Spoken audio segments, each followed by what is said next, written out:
To change Samsung message notification sounds in Samsung Galaxy Z Flip 6, open settings, swipe down notification panel, and then tap settings icon. Scroll to settings screen, find apps, and then tap apps. Select Samsung app settings, and then scroll down the screen, find messages. Next, tap messages, and then select notifications. You can select notification in SIM1 or eSIM1. Okay, for example in eSIM1, and then select sound. Then you can select sound you want. Simple.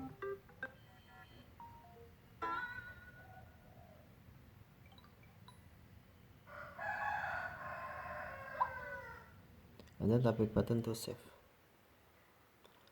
Now sounds notification sounds was changed. Okay, thank you for watching. Have a nice day.